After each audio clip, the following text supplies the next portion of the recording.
Hi everyone, welcome to this episode of Diverse Talk Matters. To talk about different things around diversity, equity, inclusion, talk about things that people may find challenges with, so we hope you find them really useful. Some are around people's different lived experiences, some really challenging conversation, things that sometimes we don't need to talk about. But we really hope you enjoy the range of topics that we are introducing to you or bringing to you, to your homes, to your house, to your workplaces. We hope you enjoy. Everyone, and welcome to this episode of Diverse Talk Matters. My name's Tasha Brimford-Reid. I'm the founder and director of Diverse Matters, and I've got a wonderful guest with me today, Lily Samuels from Lily Samuels Nutrition. And Lily Samuels is an expert in all things nutrition, particularly menopause, perimenopause. But I'm not going to say any more because I'm going to let Lily explain everything herself. So welcome, Lily. Tell us a little bit about why you're here, what we're here to talk about, and go from there, if that's all right. Oh, thank you. Thank you for having me. And it's been wonderful to be here. My name is Lily, and a little background. I used to be a nurse. I was a nurse for 15 years. I worked in different departments, and I retrained as a nutritionist a couple of years ago. And then, really, at the start of the business, of my nutrition career, I was just doing everything around nutrition. But the past few years, then I decided to focus on menopause and menopause nutrition. And mainly, really, I realized that there wasn't enough support for women, especially when nutrition is concerned. When I was at university, we look at the studies. As really, for me, the light bulb moment came when I was doing my master's degree in sports and exercise nutrition, and then I happened to compare. My study was looking at comparing caffeine, the effect of caffeine between men and women.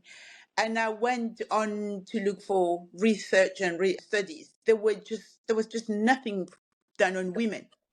I managed to get only 4 papers, and there were thousands and thousands done on men. And I just thought, how we are like 50% of the population not being represented. There's data that is done on men and then we use it on women. And menopause wasn't even anything done on women at that time, or how women, even periods out for women. So that's how I decided that I'm going to focus on women. I'm going to focus on perimenopausal and menopausal women and just support them, because it can be a very challenging journey if you don't really know what to do, especially with nutrition. So that's how I got into becoming a menopause and perimenopause nutritionist. Definitely. And I think, luckily, there's been a lot more awareness and knowledge about Yes, menopause. yes, I always yes. say to people, if you were going back 5, 10 years, people were like, what, menopause and nutrition? Why even talk about menopause? Exactly. Yeah, Yeah. they'll be like, what is even menopause?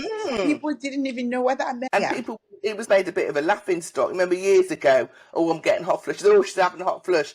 Yeah. It was all mimicked a lot of the time, wasn't Yeah, it? and they'll make fun of it as if it's even people in office. I've heard stories of people in office where their colleagues, especially male colleagues, will be making fun of that. Oh, she's having a moment, isn't she? And they will laugh Mm. at that kind of thing, as if, and it just knock your confidence, won't it? Yeah. Because No, you feel definitely. like, And I must say, we were talking before we came, we met recently at an event and kept in touch.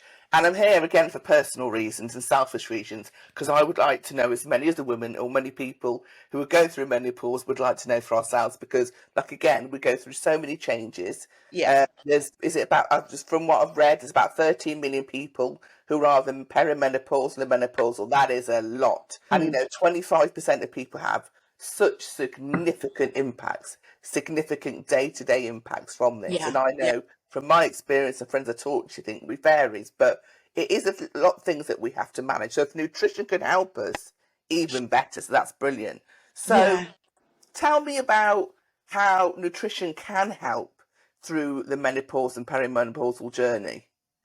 Yeah, so basically, because what happens is we're looking into these two hormones, mainly progesterone and estrogen. There are other hormones involved, Mm. but the main ones are them two reproductive hormones.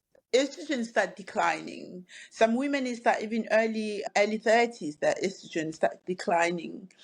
And so the average woman who goes into menopause would be about 50, 52. between 50 and 52. Mm-hmm. But when that estrogen declines, what it does then is start affecting, number one, our bone health.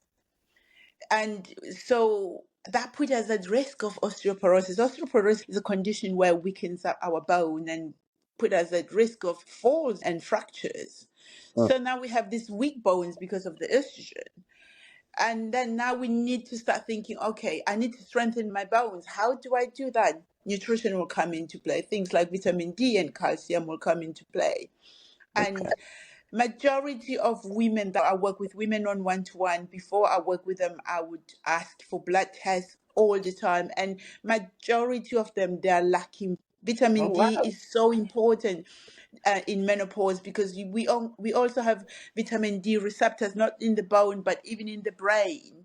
So we Okay. need that vitamin D to actually to help us to even function well in terms of decision making, in terms of making in memory and thinking really very thinking straight, so to speak. But Mm-hmm. women, especially women who are of uh, who are brown and black, they do actually need vitamin D throughout the year because the UK sun is not good. It's not strong enough for us to, because the main source of vitamin D is the sun. I know right now the sun is out and sunny, but Yes, it's it beautiful doesn't now. really last that long for us to get that the benefits of vitamin D. So Mm-hmm. vitamin D is one of the of that, and we need calcium with that because then they work together in order to get the nutrients into the bone. Another one is protein. Protein, as we get into that perimenopausal and menopause, we lose muscle mass. Women lose muscle mass, and when we lose that muscle mass actually slows down our metabolism, and that actually put us at risk of the weight gain. So women need more protein than when they're not perimenopausal. So generally we say the general population would say you need 0.8 grams of per kilo per day of protein basically. But when you are perimenopausal, then we start going to at least one gram per kilo. So if you weigh 70 pounds, you need 70 grams of protein per day to sustain your muscles, if that makes sense. Yeah. And it can go all the way to 1.2. So we need more protein. That's another one that we need to think about. Healthy fats or good fats. Women who are perimenopausal, because of that decline in estrogen, we've got estrogen receptors in our heart. And the estrogen actually helps the lining of our blood vessels to run smooth. And so when we have that decline in that, it put us at risk of heart diseases. Uh-huh. So we need the healthy fat. The healthy fats, we get them from avocados, we get them from nuts and seeds, we get them from oily fish. So that's one of the nutrients that we actually need to be thinking about. And there's so many other fibre because our gut changes and then we are at risk of constipations and we put on weight. So there's so many changes because of that estrogen declining in the body. I Wow. can go on and on. Yeah, No, yeah. it's fine. And even you mentioned proteins. First thing comes to mind is like chicken and things like that. What other proteins would you recommend? Yes, So, so the lean what's good protein is protein? Lean protein, yeah. yeah, so your chicken breast, your fish, you could, if you're vegan, we're looking into your lentils, your beans, your nuts. Nuts actually has protein and seeds, and you looking at the turkey also, which is a lean meat. Occasionally, you can have a steak once in a while because then you also get not only protein, you get the iron from there. Eggs as well, they're a good source of protein. Yogurt, Greek style yogurt, full fat. Make Okay. sure that you have the full fat, not fat free, please, because fat free, another You guys are here, nonsense. everyone. Full fat, everyone. Full fat, we need those good fats. We need those good fats, not only for protein, but they're also going to help us with our heart, support Yeah. our heart and our brain. So we need those. We should really avoid a lot of eating a lot of processed protein process, whether it's a vegan meat or vegan bacon. Those Hmm. ones, they are not really the best for us in terms of protein. They come with other stuff that our bodies don't need, especially when we already have a lot of challenges being perimenopausal. Okay. And you Yeah. mentioned nuts because I know nuts is meant to be good, but what are the best nuts? Because some nuts aren't as great, are they? No, they all have each and every nut play a role. So if you Okay. have a mixed nut, for example, almonds, they not only the good fats, but they have protein. Cashew, they have protein as well, which is really important for a special protein called tryptophan. That especially if you're struggling with sleep, when you have a handful of cashew nuts with a banana, that helps to help you with sleep. Nuts like Brazilian nuts, they're rich in selenium, which is good for anti-inflammatory and actually boosting your immune system. So each and every nut has its Brilliant. place. Is when we have too much of them. A handful a day is enough. Really, just a handful of me, not a handful of almond and a handful of cashew. No, just Yeah. mixed in one hand. Okay. That they come with fiber as well. They feed our gut bacteria. They make us feel full longer. So nuts are really our best friend. Okay, brilliant. Note to Yeah. self, eat more nuts, Tash. Okay. But I And must mention with the go nuts on. that make sure that the whole, they're not ground, they're not mixed with yogurts, or they're not mixed with sugary stuff. And the nut mix where you find them with raisins and other stuff, Yeah, we need to be careful with that one, because then we have sugar in there from the raisins. In moderation, once a week, yeah, those ones can work. But generally, go for whole nuts that has yeah. nothing added to them, no chocolate or anything Oh, goes with them. damn. I'm like, oh no. Oh, I'm the yes. bearer of bad news, but you know, Yeah, I'm only joking. I know it's true. It makes sense because it is because so many people do have. You have got all those nuts. They've a lot of the time they've got mixture, whether it's with yogurt, with like you say, yeah, with raisins, with chocolate. raisins and Make other it more stuff. enticing to people, but we need Yeah, fresh and then plain nuts. and some of them are roasted and they're high in salt. Yes, And people sit in front of the telly and just munching those nuts, not yeah, even aware of how much we actually in. So you add into your salt intake. We need only 6 grams per day of salt. That yeah, salt also we're gonna start creating another yeah. problem that we don't need. Okay. One Yeah. thing which you talked about earlier, I'm going to see if we can talk a little more about it, is that not everyone, that some people also through perimenopause, menopause, have a lot of weight gain. And, what work do you do with people around that and advice you give to people listening? Yes, I know that hormonal changes during perimenopause will put women at risk of weight gain, but majority of that is contributed by what we put in our mouth. Because even if those hormonal changes happen, if we just keep eating the same food that we ate when we were in our 20s, and we eating, our portions are large and we snacking in between, that Mhm, weight is gonna be an issue. So we mhm. need to start looking at what are we eating? What do we start our day with? Most of us, we start with boxed cereals. We start with cornflakes or whatever cereals, but Mhm. we basically saying to our body, we're messing up our hormones from the minute go when we wake up, because that most of the breakfast cereals are high in sugar, Yeah, and they'll play around with our sugar hormone, our blood sugar hormones, and then insulin playing. So what happens and then that would put us at risk of being overweight. So when we think about, mainly we have to think about, I always say to my client, what you ate the night before will determine the choices you make in mm, terms of your food. If you had a very heavy meal that was maybe ultra processed, let's say you have chips, and I'm not going to be a fan to many people, but fish and chips, for example, yeah, and you go to bed, these are deep fried food, and they are not really balanced food. You get a bit of protein from the fish, of course, but really things like fried chips, it will start, if you they're called ultra processed food. When you wake up hungry, it sets your body into wanting specific kind of food. So instead of going for maybe overnight oats or omelette, you want something sugary. You crave something that ultra processed. You People have fryers. They start their day with fryers, white bread, and a lot of processed food mhm, in terms of processed sausages, bacon. We not only are we adding too much protein, we need only 1 gram per kilogram per day. Mhm. But we that will add to weight gain, because what happens is the body doesn't have a lot of storage for protein. Extra protein is turned into fat, extra carbohydrates turned into fat, so we'll put on weight. And then some people, they just keep eating. They think that they have to have a snack in between meals, and that actually adds again to weight gain. You just keep Mhm. eating and keep, you're not allowing your body to use the fat that is already there to break it down to give you energy. You're always giving it foods. And if we can understand the food plays a massive role in our, as much as the hormones are there, but the food Mhm. plays a massive role in weight gain. Mm.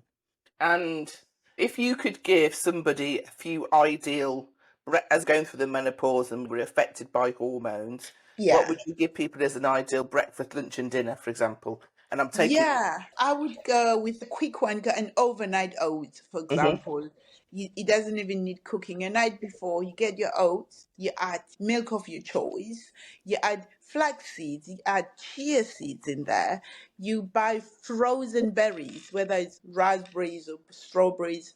You put that with yogurt, full fat yogurt in there. Put it in the fridge. You leave Mhm. it there overnight. It will do the magic. And then you wake up in the morning, that is ready. You add seeds and nuts on that very same meal. You sit down. That meal is actually you, and then you can add a tablespoon of peanut butter in there. Okay. Peanut butter will give you the protein. The oats will give you good carbohydrates. Also, it gives you what we call glucan, which is part of a anti-inflammatory. It also Mhm. allows you to it releases the energy slowly. The seeds and nuts, they give you the healthy fats. It gives you protein as well. You get fiber from the oats. You get fiber from the berries, and it's a well balanced meal Mm. that actually won't mess up with your blood glucose, Mm. and the energy is actually released slowly, and you don't have to cook it in the morning, especially if you're in a hurry. If you don't like it very cold, the weather is nice now, you can have it. But winter time, you can just take it out maybe an hour before and on room temperature, or you just pop it in the microwave for 30 seconds just to get, if you don't like it cold. Mhm. So that would be breakfast. Yeah. And What then about? lunch, I'm looking at people who say it's too hard, I'm busy, I don't have the time. Something like a can of tuna or a can of mackerel or a can of sardines. You could just open a can, pop it in a plate, and then just chop your lettuce, your cucumber, your all the rainbow, your peppers, your radishes. You just add all of that, drizzle a lemon juice, extra virgin olive oil. You put that the fish in there, and if you don't eat fish, you can get a tin of mixed beans that has different beans in there. Add it to your salad. That is actually balanced. You've got Mhm. fiber, you've got protein, you've got good fats from, and then always make sure that you've got a stash of mixed seeds at home that you can just sprinkle on your salad. And things like sardine not only are rich in omega 3s, but they're also rich high in and calcium, because those bones, some of them even have vitamin D. They're good for us. Mhm. So that would be, and then drink. First thing before you even have breakfast, please drink water, good people. Water is so Okay. important. It's so important for weight management, because what happens is there are weight we can when we're dehydrated, those hormones don't attach to the receptors in the body. So Mhm. first thing, a mug, I start mine with this big mug of water before I can do anything else. So in Mhm. between meals, keep drinking. And then for dinner, you can have something beautiful like a salmon or any fish of your choice, and you bake salmon and then have roasted vegetables, sweet potatoes, aubergines, carrots, all of them, just pop them in onions, peppers, pop them in the oven, and then you have that with your protein. Always think about, where's my protein? Where's my protein here? And that would be a balanced meal. Okay, lovely.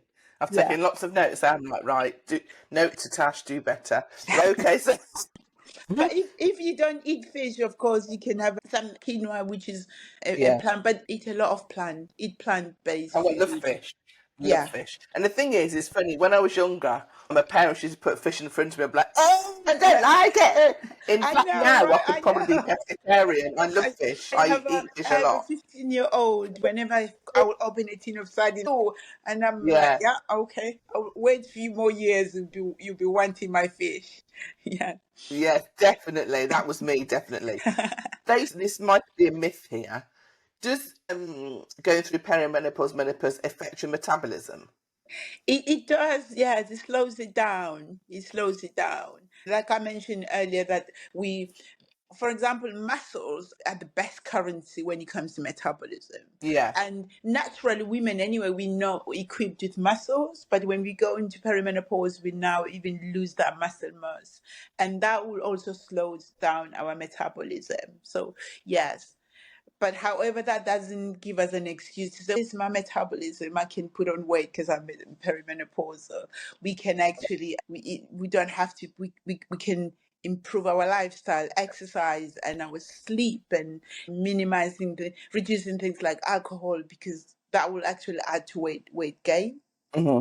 Yeah. And sleeping, we're not on our phone at 1 o'clock in the morning, and then sleeping over 5 hours or something like that would Yeah. also slow down our metabolism. Yeah. Is there any food? You've mentioned lots of really healthy foods. Is there any foods that will help with metabolism through the menopause and perimenopause at all? Is there anything you can look at out? I know we Well, hear so many wonder things you hear about all the time, and you think, oh, what? How good are they really, or whatever?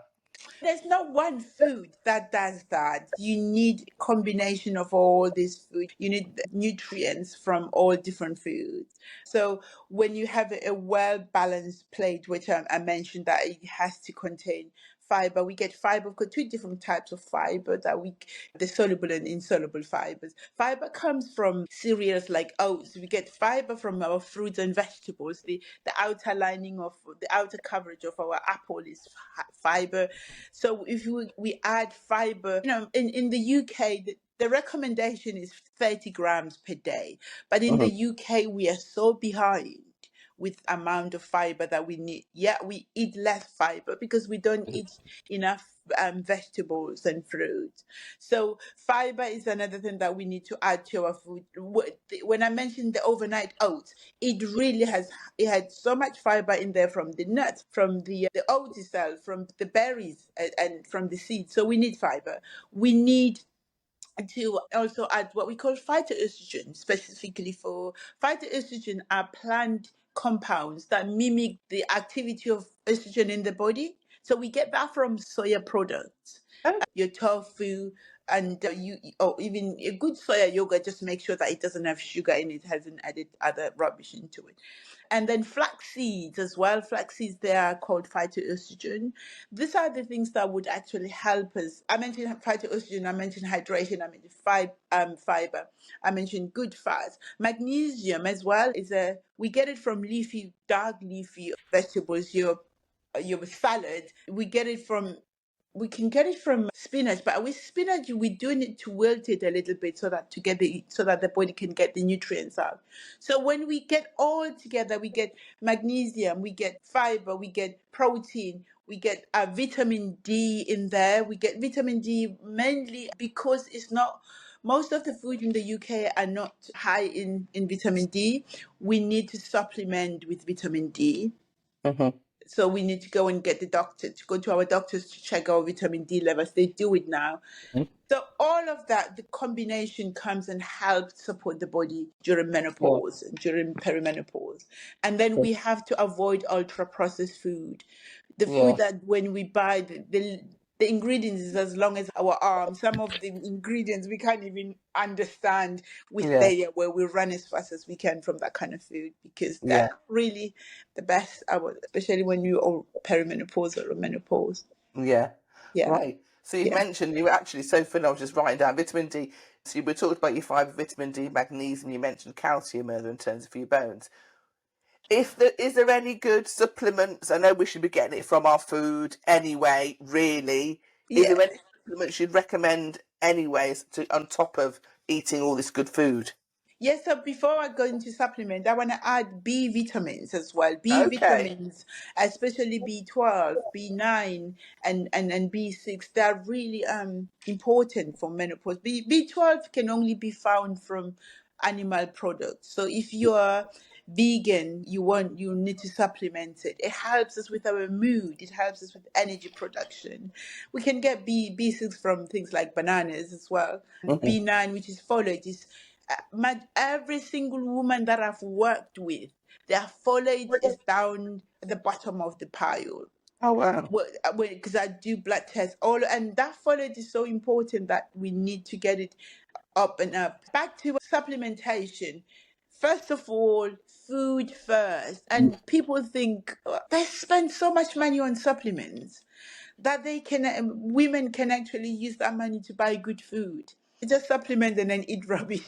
For specifically for menopause, there's studies done on this medicinal herb called ashwagandha that it's actually support menopause, but you really need to have a chat with your GP before. But Mhm. it's a natural herb that you could actually add to your arsenal. But there are many studies that support that it does support menopause. So you could do that. I mean, I mentioned B vitamins if you're menopausal. The Mhm. supplement are just there to bridge the gap Mhm. of nutrients that we can't find. For example, magnesium as well. Most of the food we have hasn't got enough magnesium because the soil has been over cultivated over the years. You could supplement with magnesium, but all of this, have a chat with a professional first, Mhm. because you can go to Holland and Barrett and spend £300 on all these Mhm. supplements, and they don't work. And also, you have to understand that supplements, if you haven't got a good gut, that you can't actually absorb those supplements. It's really an expensive trip to the toilet, because Yeah. you're just gonna, but you just put them and then they go out.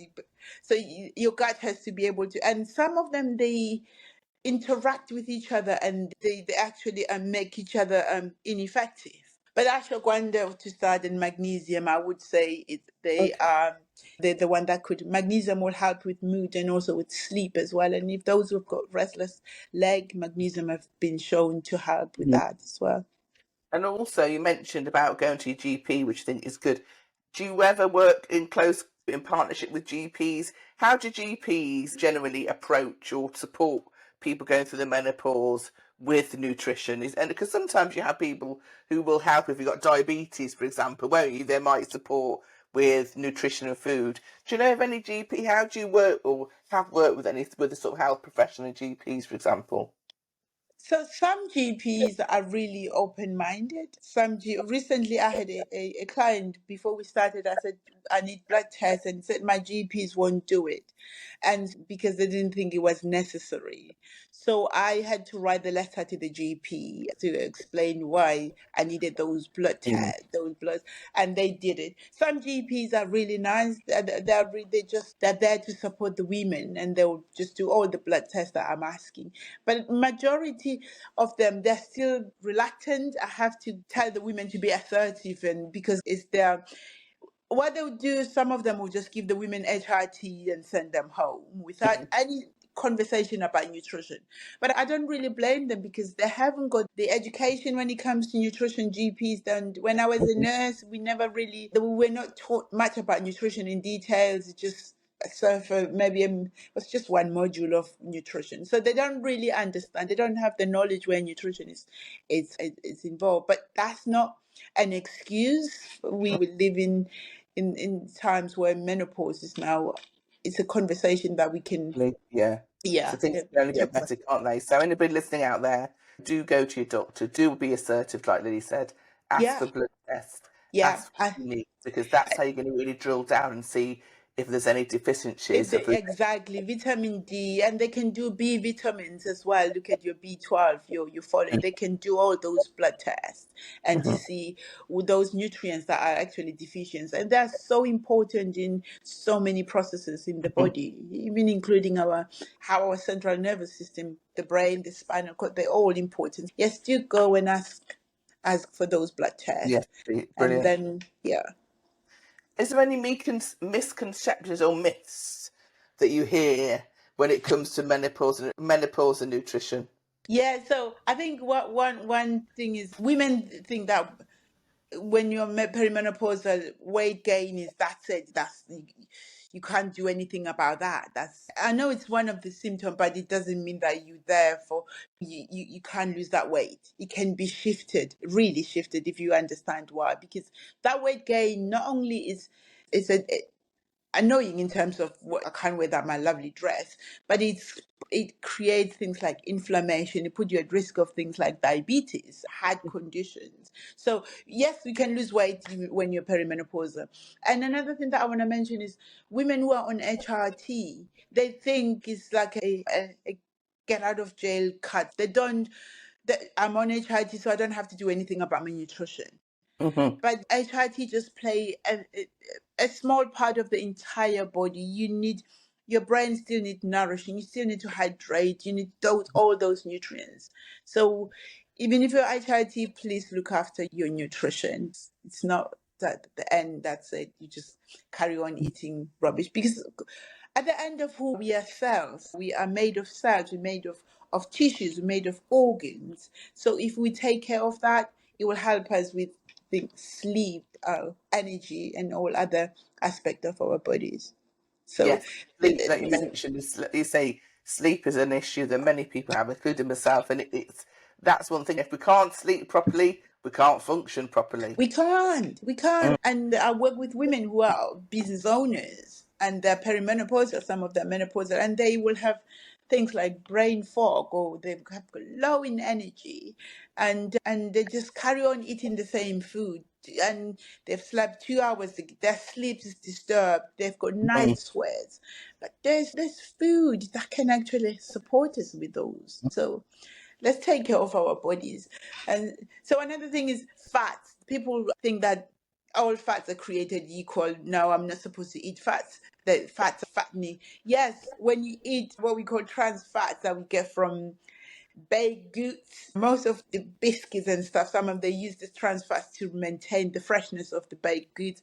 Fats Mhm. that we get from processed foods, your sausages and bake, those are the fats that we don't need. Yes, they will create havoc, but good fats. Somebody Mhm. said, I'm not going to eat avocado. Said to me, avocado is full of fat, it's fattening. I said, Oh,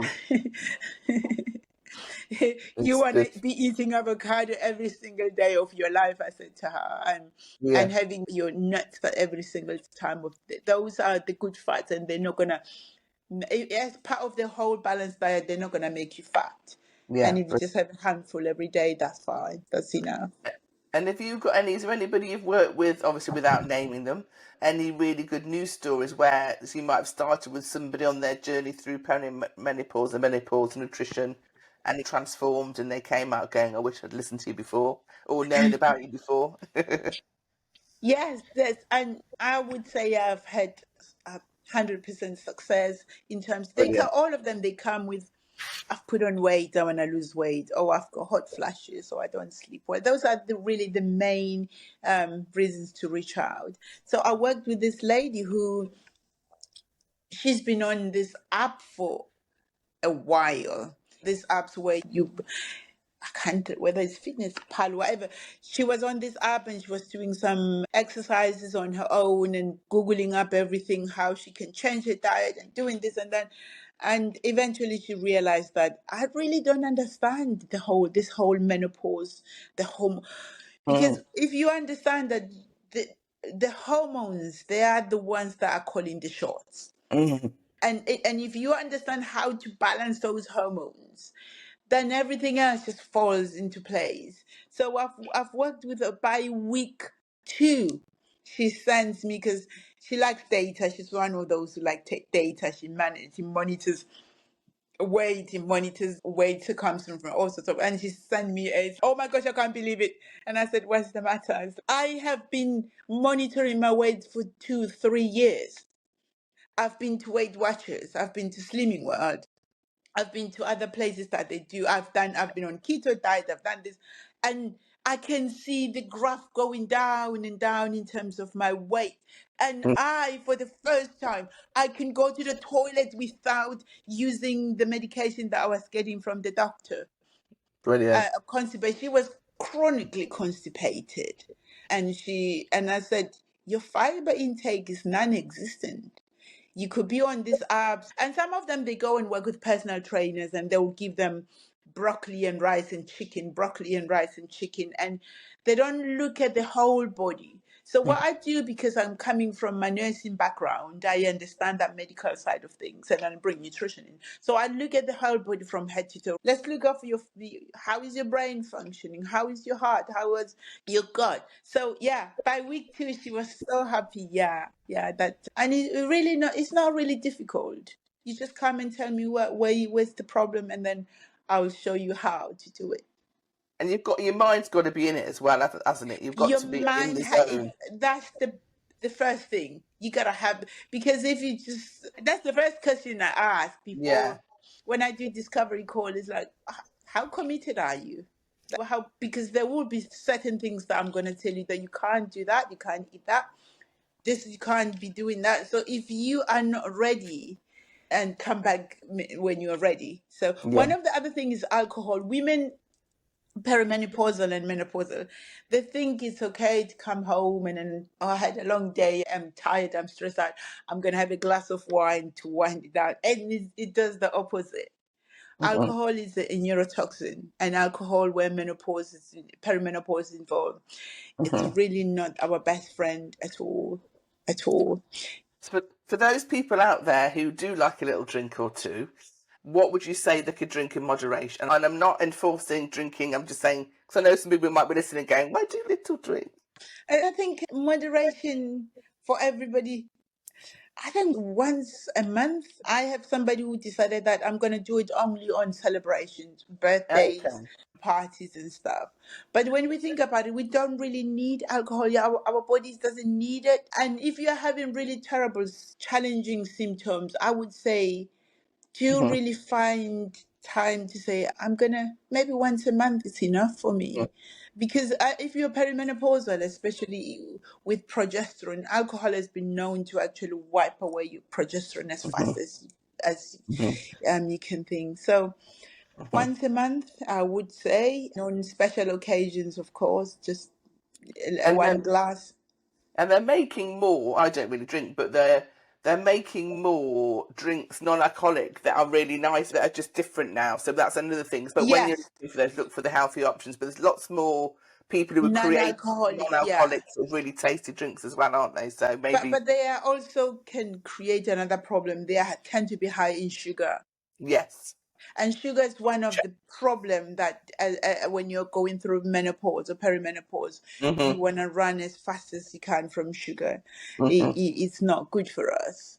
So Mhm. they're moving from alcohol, but then when you get non-alcoholic, if you get a bitter one that doesn't have added sugar to it, then that would be a Yeah, that's best. good. But or just drink kombucha. Okay. Yeah, That that's a better option because it's good for your okay. gut as well. It's got good Okay. bacteria in there. Lovely, thank you. Yeah. And you know, like we said earlier on, there's a lot more awareness about menopause, thankfully. And employers also are doing more and having a duty to do what they can for their employees, their teams who may be going through menopause. Have you been doing any work with employers around menopause? What I have been doing is awareness, delivering workshops to Hmm. staff about really menopause, and employers, when any employer that doesn't want to invest in menopause, I think they're missing out, Hmm. because you've got these women that have wealth of knowledge, and you're gonna end up losing them because they have all these symptoms. Then they end up they're sick, or they end up taking early retirement because of that.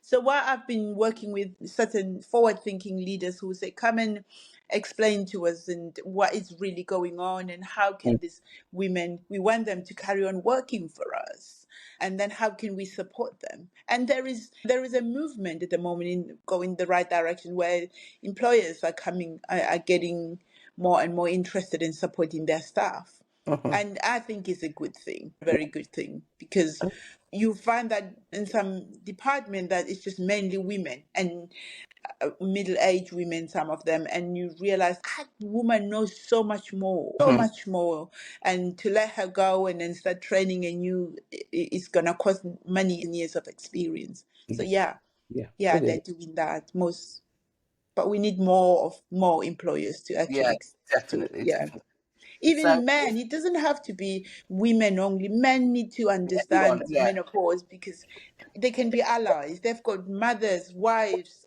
and yeah. and aunties, sisters that could be going through Mhm. the process. Yeah. No, definitely. And Yeah. so, if obviously you do this is your bread and butter, what do you know? How can you tell people about Lily Samuel's nutrition and what they can do and how you can help and how they can get hold of you? Yeah, so I have a website called lilysamuelsnutrition.com. You can just check in there my email address, hello at Lily Samuels Nutrition. I'm happy to, hello at lilysamuelsnutrition.com as well. I'm happy to answer questions. I offer free 30 minutes discovery call. You just come in and then we have a chat to see if we are a good fit and if I can help you or not. And I'm on LinkedIn as Lily Samuels. I tend to post stuff there. I'm also on Instagram, at Lily Samuels Nutrition. But I work on one-to-one with women on a short term. For those who already understand, maybe they've worked with previous nutritionists, or I call what we call Power Hour. You can just come in and then we have a chat for the hour. But Hmm. I do actually work on a longer term for 6 weeks where we go deeper, really look at your blood, we look at your food diet, we look at sleep, we look at everything that I can recognize, and then I'll create meal plan for you, supplements that actually work and that come from reputable brands. I will recommend those as well. So that's mainly what I do in a nutshell. And all my services are online, so you don't have to be Brilliant. traveling miles and miles to come Yeah, and see me. Where excellent. so yes, yes, Thank you for that, Lily. So, if anybody's listening or watching, if they need any advice further, they know where to find Lily. Anything you want to share that you haven't said already? I don't. There might or may not be, but I always ask this question just in case they don't want it. You've gone away and you've not said anything you wanted to. I would say as women, whether we are perimenopausal, not yet, we are in our 20s, or we are postmenopausal, we really have to think about our health. One of the studies that we've seen over and over is women are at risk of dementia and Alzheimer's more than men because of our reproductive hormones estrogen. So if we start early, those who are still in our 20s, please think about where you would be in 20 years. Start now, look at your diet, and just really make small changes every week. You don't have to become fully vegan or something like that. Just start adding things like, always ask yourself, where is my protein in this meal? Do I need protein? Is there any fiber in here? So fiber will come from your vegetables and fruits with salad. And also drink, exercise, good people. Let's exercise. We don't have to be running around in the gym or doing all this heavy stuff, especially perimenopause. But a walk every single day will make a difference.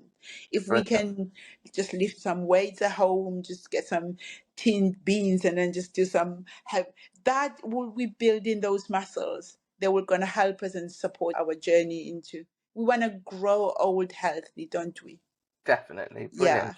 So let's look after ourselves. Honestly, I'm thinking, God, there's so many things that I need to do. So thank you, Lily. No. Just start small. Start small. Yes. Start Yes. with water. And then every meal, ask yourself, where is protein in this meal? Is there protein in this meal? Is there lean protein? Where is there any fiber in this? Once you just start asking yourself those, most of us we're mindless eaters. We Mhm. just eat whatever is in front of us. We don't even question. And it doesn't need, you don't need a degree to know a protein, really. A protein is just meat or beans or legumes or fish or eggs. And and it's just start there, but just drink. Let's avoid sugar, Mhm. please. Let's avoid sugar, even in Brilliant. our drinks. Yeah, Thank you. and then I can go on and on. There's so Listen, much, but if it's we good. start there, yeah, it'd be Yeah. good. No, listen, I think from what people have can heard today, they've given them enough to start off with, enough to think about, When Yeah, this session was particularly talking about menopause and perimenopause, but with your advice, it's going to help for anybody anyway, really. But as we know, when we go through these changes through the perimenopause and menopause, it's not even more important, but it's a fact that we need to really consider.